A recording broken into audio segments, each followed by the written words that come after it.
La llamaban la viuda seca, un susurro cruel que se adhería a las paredes de adobe del pueblo como el polvo del desierto.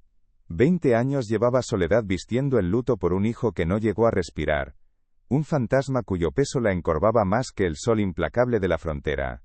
Sus días eran un ritual de silencio. Hierbas recogidas al alba, remiendos cosidos con dedos ágiles pero sin alma, y la mirada perdida en un horizonte que nunca devolvía nada.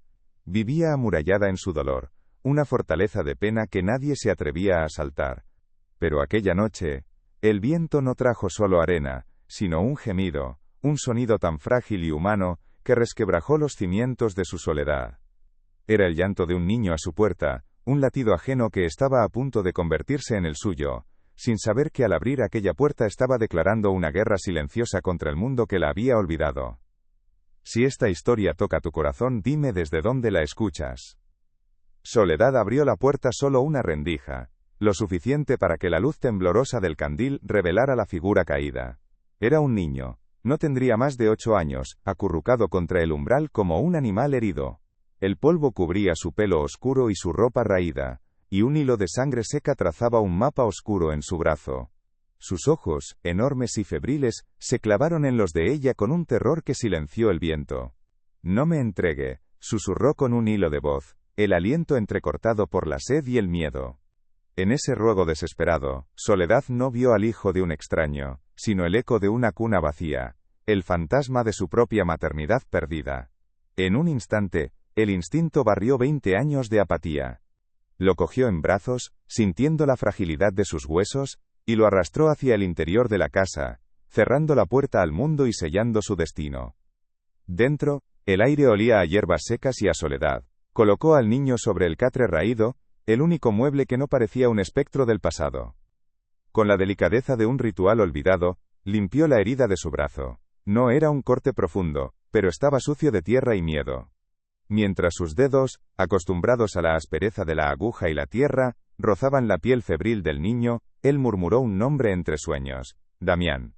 El nombre cayó como una piedra en el pozo silencioso de la habitación. Damián. El alacrán. El bandolero. El hombre cuya cabeza tenía precio, cuya sombra era una sentencia de muerte. Soledad se detuvo, con el paño húmedo suspendido en el aire.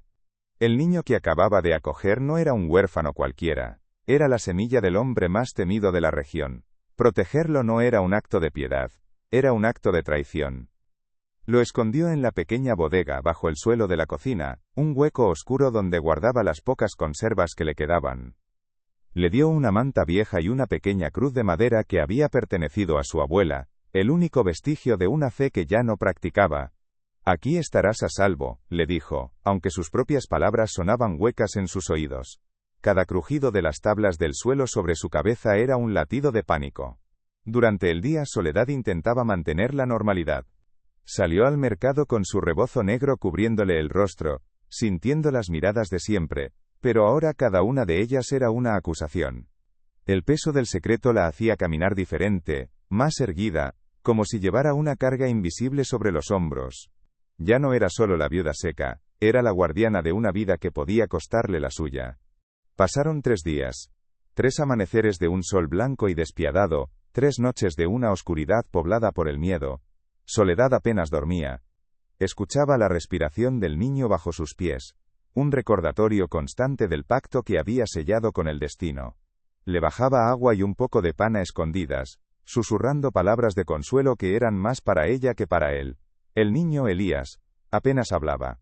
Solo la miraba con esos ojos profundos que contenían toda la violencia del mundo que lo había engendrado.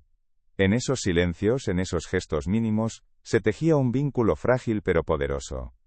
Ella le remendó la camisa, y él, por primera vez, le ofreció una sonrisa diminuta. Fue un instante de luz en la penumbra, un momento de normalidad, que hizo que el peligro pareciera, por un segundo, un mal sueño. Al cuarto amanecer, el canto del gallo fue ahogado por el sonido de cascos de caballos. No era el galope desordenado de los federales, sino el avance acompasado y seguro de jinetes que conocían el terreno. El corazón de Soledad se detuvo. Subió de la bodega, con el rostro pálido como la cera. Se asomó por una grieta de la ventana y los vio. Una docena de hombres rodeaban su humilde casa de adobe. siluetas oscuras recortadas contra la luz anaranjada del alba. No gritaban, no golpeaban la puerta. Simplemente esperaban, una presencia silenciosa y letal. Al frente, sobre un caballo negro como la noche, un hombre la observaba. Su rostro, curtido por el sol y marcado por una cicatriz que le cruzaba la ceja, era el de Damián, el alacrán. No había ira en su mirada, sino una intensidad que lo atravesaba todo. Soledad no se movió. Sabía que gritar o huir era inútil. Estaba atrapada entre el niño que dormía bajo su suelo y el padre que la esperaba fuera. Damián desmontó con una calma deliberada. Cada uno de sus gestos era medido, cargado de una autoridad que no necesitaba de la fuerza bruta. Caminó hacia la puerta, sus espuelas apenas haciendo ruido en el polvo. Se detuvo a unos pasos, se quitó el sombrero y la miró directamente a los ojos a través de la grieta. No dijo nada durante un largo minuto, un silencio que pesaba más que cualquier amenaza. Soledad sintió que el hombre no solo miraba su casa, sino que leía su alma, su miedo, su soledad de 20 años. Él no venía a destruir. Venía a reclamar lo que era suyo, y ella se había interpuesto en su camino. «Abra la puerta, señora», dijo él. Su voz no era un trueno, como contaban las leyendas, sino un murmullo grave y ronco, una voz que parecía venir de las profundidades de la tierra. Soledad obedeció. El aire se llenó con el olor a cuero, a sudor de caballo y a pólvora. Damián entró solo, dejando a sus hombres fuera. Sus ojos recorrieron la pobreza ordenada de la estancia, deteniéndose en la pequeña cruz que colgaba de la pared, en las hierbas secas del techo. No era la mirada de un ladrón buscando algo de valor, sino la de un hombre que buscaba respuestas. «¿Dónde está?», preguntó. Y aunque la pregunta era directa, no había amenaza en ella, solo una urgencia desnuda, la desesperación de un padre. Soledad, con una valentía que no sabía que poseía, simplemente inclinó la cabeza hacia el suelo de la cocina. Damián levantó la trampilla de la bodega. La luz del amanecer se coló en la oscuridad, iluminando el rostro asustado de Elías, que se aferraba a la cruz de madera. El bandolero no dijo nada. Bajó la escalera improvisada y se arrodilló junto a su hijo. Lo abrazó con una fuerza contenida, una ternura brutal que parecía fuera de lugar en un hombre como él. Durante un instante, no fue el alacrán, el asesino, el rebelde. Fue solo un padre que había recuperado lo único que le quedaba en el mundo. Soledad observó la escena desde arriba, una intrusa en un momento de una intimidad sagrada y terrible. Sintió una punzada de algo parecido a los celos, una pena por ese abrazo que ella nunca podría dar ni recibir. Su acto de compasión había terminado. Ahora debía enfrentar las consecuencias.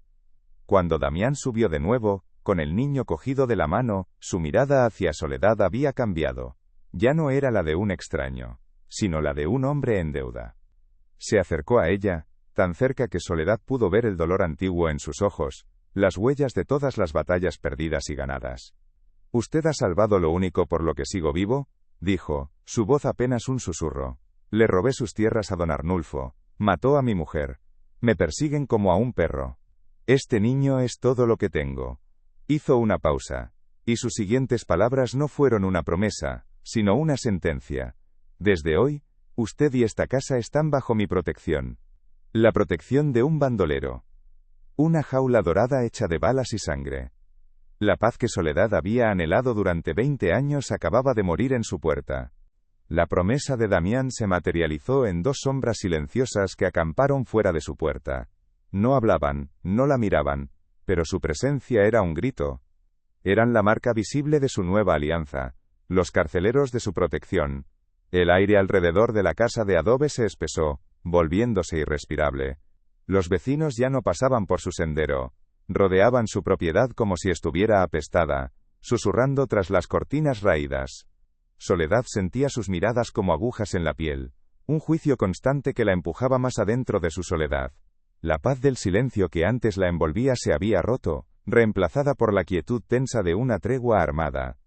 Cada amanecer, al abrir los ojos, el primer sonido que escuchaba era el de la leña de sus guardianes al crepitar, un recordatorio de que su vida ya no le pertenecía por completo. Su primera visita al mercado fue una caminata por el corredor de la muerte. El murmullo que siempre la había seguido se convirtió en una acusación a viva voz. Ahí va la puta del bandolero, siseó una mujer, escupiendo al suelo a su paso. Las otras se santiguaban, apartando a sus hijos como si Soledad portara la lepra. En el puesto de pan, el hombre que la conocía desde niña negó con la cabeza, dándole la espalda. El hambre de ese día no fue de comida, sino de dignidad. Pero algo había cambiado en ella, ya no encorvaba los hombros. Con el rebozo negro cubriéndole el rostro, caminó de vuelta a casa con la espalda recta, los puños apretados dentro de la tela. No había vergüenza en su paso, sino una furia fría y silenciosa. El desprecio del mundo la estaba vaciando de pena y llenándola de acero. El domingo la voz del padre Miguel se convirtió en un martillo contra el yunque de la hipocresía del pueblo. Desde el púlpito dorado, sin nombrarla, habló del pecado que anidaba entre ellos, de la serpiente acogida en el seno de una mujer que había olvidado a Dios.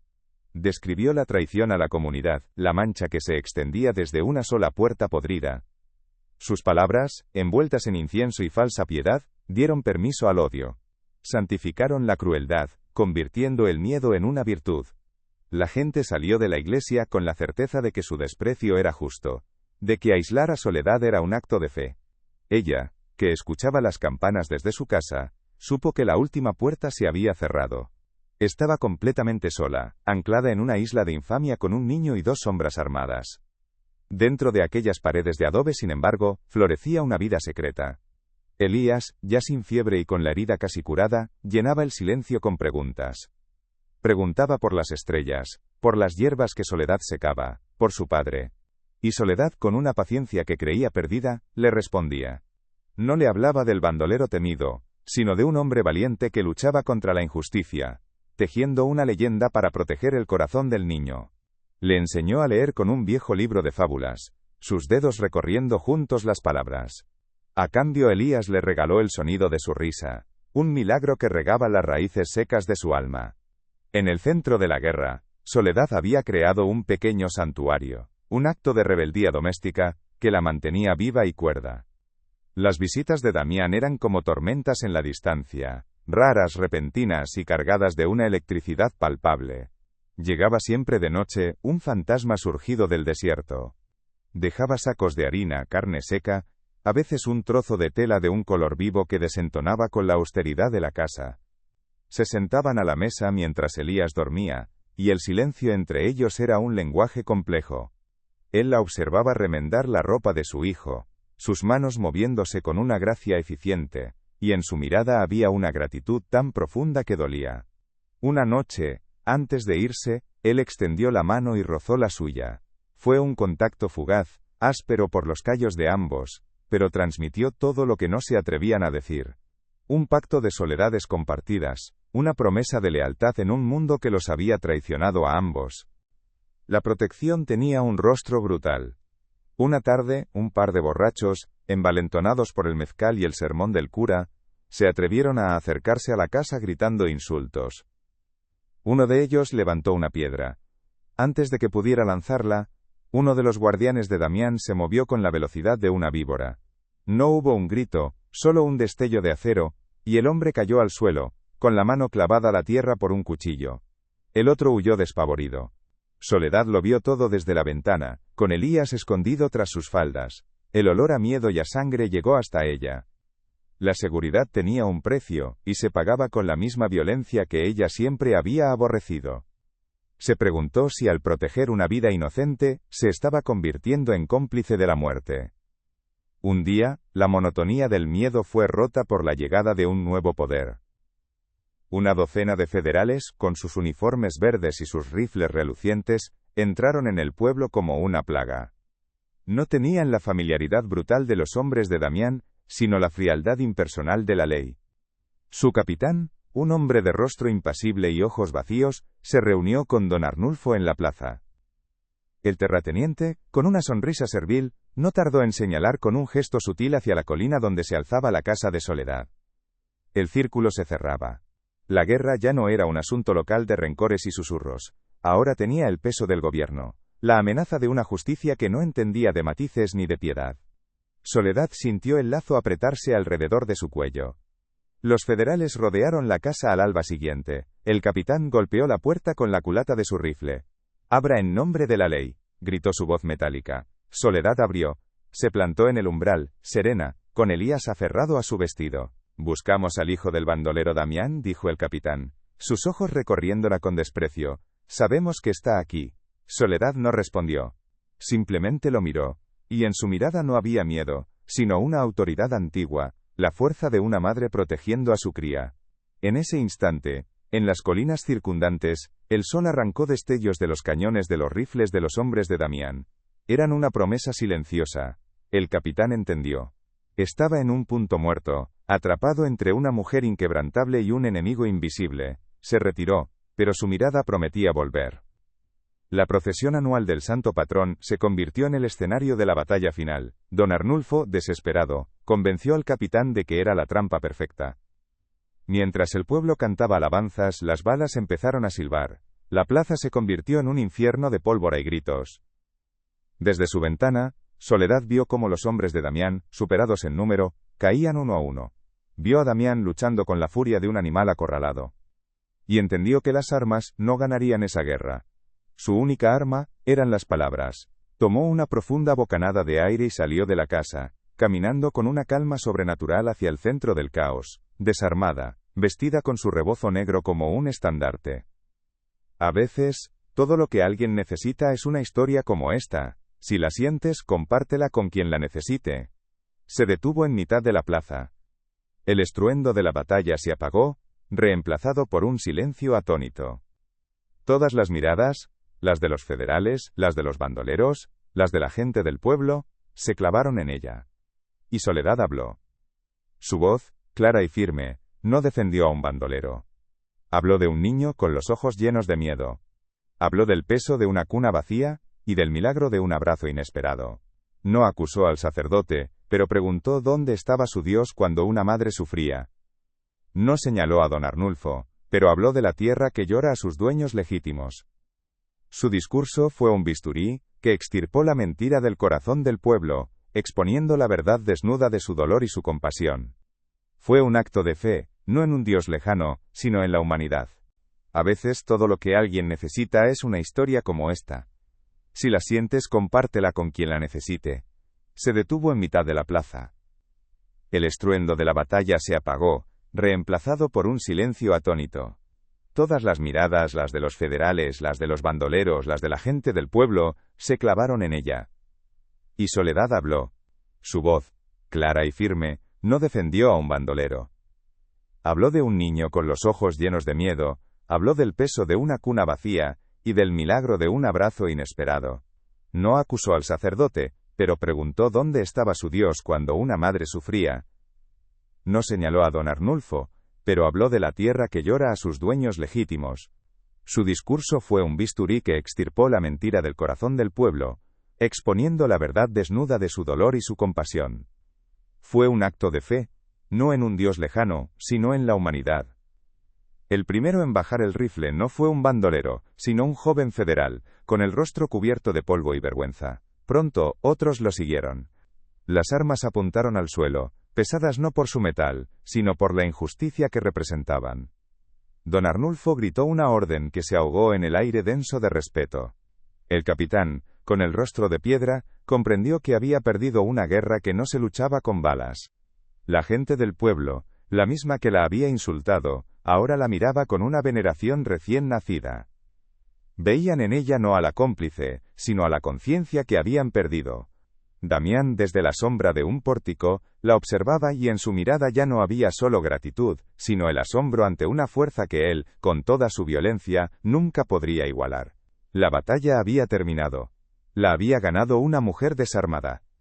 El capitán de los federales, con el rostro impasible pero la derrota grabada en la postura de sus hombros, dio la orden de retirada sin pronunciar una sola palabra. Sus hombres se marcharon en un silencio polvoriento, dejando a don Arnulfo solo en el centro de la plaza, desnudo en su codicia y su impotencia, ante las miradas de un pueblo que acababa de despertar. Damián se acercó a Soledad, deteniéndose a una distancia respetuosa. Se quitó el sombrero, un gesto que valía más que 1000 juramentos. Su mirada viajó de ella a Elías, que corrió a abrazar las piernas de la mujer que lo había salvado 2 veces. Mi vida y la de mi hijo le pertenecen, dijo Damián con voz ronca. Pero mi guerra no puede ser su paz. Con esas palabras le entregó su futuro. Se dio la vuelta y caminó hacia el desierto, una figura solitaria que se disolvía en el horizonte, dejando atrás su única esperanza en las manos más seguras que había conocido. Los años no borraron la sangre de la plaza, sino que la convirtieron en la semilla de una leyenda. Soledad nunca volvió a ser la viuda seca. Crió a Elías enseñándole que la valentía no estaba en la pistola, sino en la palabra justa, y el corazón compasivo. Su casa de adobe dejó de ser un mausoleo para convertirse en un refugio, un punto de referencia en el desierto donde el agua y el consuelo nunca se negaban. La gente del pueblo, con el tiempo, dejó de llamarla por su nombre. Para todos, se convirtió en la madre del desierto, un título ganado no por la sangre sino por la piedad. Ya no caminaba encorvada por el luto, sino erguida por el propósito. Y aunque Damián nunca regresó, su protección se quedó allí para siempre, no en la sombra de sus hombres, sino en el respeto imborrable que Soledad había sembrado en el alma de aquella tierra herida. Habían pasado 10 años, 10 ciclos de sequía y lluvia que habían grabado nuevas arrugas en el rostro de Soledad, arrugas que ya no eran de pena, sino de serenidad. Elías era ya un hombre joven, con la mirada profunda de su padre pero la calma aprendida de su madre adoptiva. Una tarde mientras remendaban una red de pesca bajo el porche, vieron una figura tambaleante recortarse contra el sol poniente. No era un peregrino, su andar era el de un hombre que había perdido la batalla contra el desierto y contra sí mismo. Avanzaba arrastrando los pies, una piltrafa humana envuelta en harapos que fueron, en otra vida, ropa de hombre. Cayó de rodillas a pocos metros de la casa, en el mismo lugar donde Elías había caído una vida atrás. Soledad se acercó, y al apartar el cabello sucio de su rostro, el aire se heló. Era Damián. El alacrán ya no existía. Solo quedaba un hombre roto, devuelto por el desierto. Elías se puso en pie de un salto interponiéndose entre el hombre caído y Soledad, con el cuerpo tenso como un arco a punto de disparar. No reconoció en aquella ruina al héroe de las historias que Soledad le contaba de niño, al fantasma valiente que velaba por ellos desde la distancia. Vio solo a un extraño, un peligro, una amenaza para la paz que tanto les había costado construir. ¿Quién es?, preguntó con una voz grave, una voz que ya no era de niño, sino de guardián. Soledad no pudo responder. Estaba paralizada, mirando los ojos de Damián, vacíos de toda su antigua fiereza, ahora solo cuencas de derrota y súplica. El hombre levantó una mano temblorosa, no hacia su hijo, sino hacia ella, un gesto de náufrago pidiendo tierra firme. El choque fue brutal, el hijo convertido en protector, el padre en mendigo, y ella en el puente roto entre dos mundos. Soledad cuidó del hombre caído, con la misma devoción silenciosa con la que cuidaba sus hierbas. Lo lavó, limpiando el polvo y la sangre seca que eran el mapa de su derrota, y le ofreció caldos que él apenas probaba. Damián era un cuerpo sin alma, sus ojos fijos en una pared invisible donde se proyectaban sus fantasmas.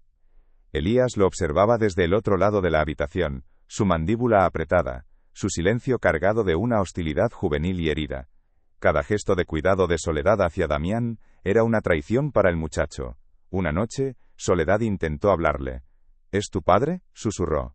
«¿Ese no es mi padre?», replicó Elías, su voz un cuchillo afilado. «Mi padre murió en el desierto».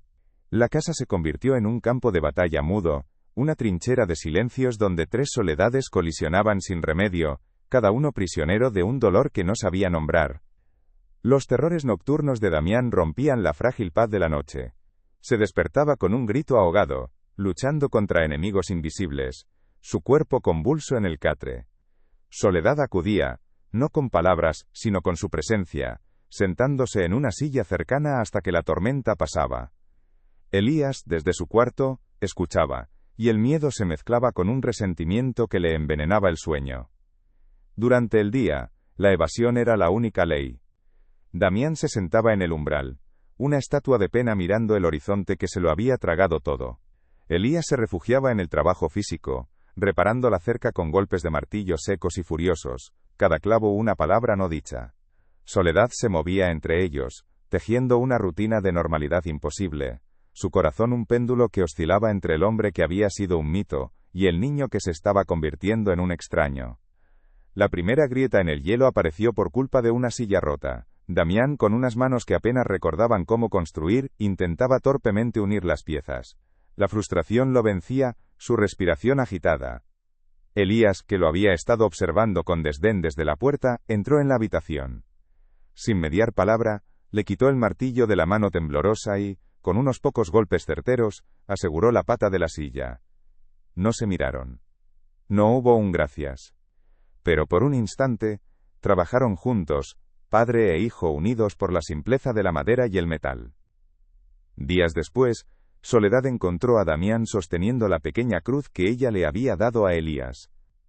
«¿Se la diste para que no tuviera miedo?», murmuró él, su primera frase completa en semanas. Y Soledad, al verlo, supo que el hombre empezaba a buscar el camino de vuelta a sí mismo. La verdadera tregua llegó con el frío. Una noche, el viento del desierto sopló con la furia de un mal recuerdo, colándose por cada rendija de la casa. Soledad vio a Damián temblar bajo su manta raída, un temblor que no era de fiebre, sino de un frío que venía del alma. Se quitó el viejo rebozo negro, aquel que había sido su luto, su escudo y el primer nido de Elías, y lo extendió con cuidado sobre los hombros del hombre. Él no se movió. Lentamente, levantó la cabeza, y sus ojos encontraron los de ella. Por primera vez desde su regreso, la vio. La vio de verdad. Y en esa mirada no había solo la ruina de un hombre, sino la gratitud infinita de un náufrago que ha encontrado tierra. Desde el umbral, Elías lo vio todo. Y el muro de su resentimiento por fin comenzó a desmoronarse. Al día siguiente, el martillo de Elías guardó silencio. En su lugar, se acercó al catre donde su padre dormía un sueño sin pesadillas por primera vez. Soledad estaba cambiando una venda en la frente de Damián, y sus manos ya no se movían con la urgencia del miedo, sino con la calma rítmica de quien siembra. «Alcánzame las hierbas, hijo», dijo ella, su voz suave pero firme, sin rastro de súplica. Era una orden nacida del amor, no del poder. Elías obedeció. Le entregó el manojo de romero, y sus dedos rozaron los de su madre sobre el cuerpo del hombre que los había separado, y ahora los unía. En ese gesto, Soledad no solo curaba una herida física, estaba remendando el tejido roto de su familia, su postura erguida, su rostro ya no una máscara de luto, sino un mapa de serenidad ganada a pulso. Semanas después Damián ya se sentaba en el porche, no como una estatua de pena sino como un hombre que aprende a vivir de nuevo, sus manos ahora ocupadas en tallar pequeñas figuras de madera. Elías se sentaba a su lado, aprendiendo el oficio en un silencio cómodo. Un día, una mujer del pueblo, la misma que una vez la llamó puta, llegó a su puerta con su hijo enfermo en brazos. No había desafío en su mirada, solo desesperación y respeto. Soledad no dudó. Abrió la puerta de par en par, su figura ya no envuelta en el negro perpetuo, sino en un vestido de algodón azul que había cosido ella misma. «Pasad», dijo, su voz la de una matriarca, «aquí hay sitio para todos».